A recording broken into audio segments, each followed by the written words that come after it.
In order to replace this controller assembly on this unit, what you can do is you have to drop this down. In order to drop it down, you see this opening here, so this part gets inserted.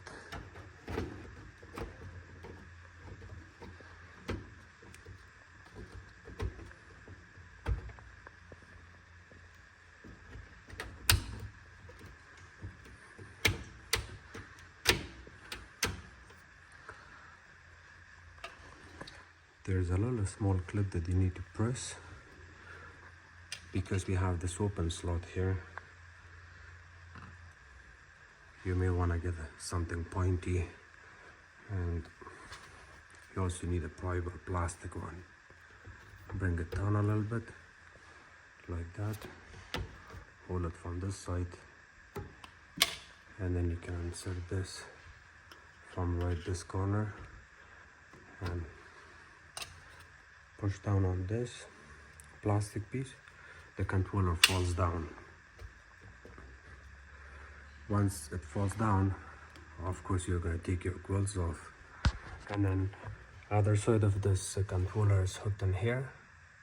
This is part of this, and then the another connector that looks similar to this goes on the light, on these two lights. Replace those.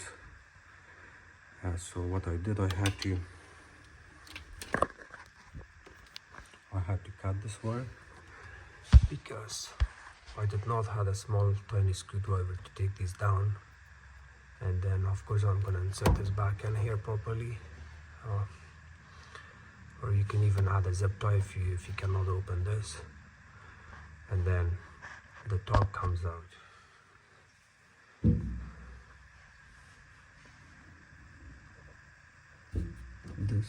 This top piece, you can see this.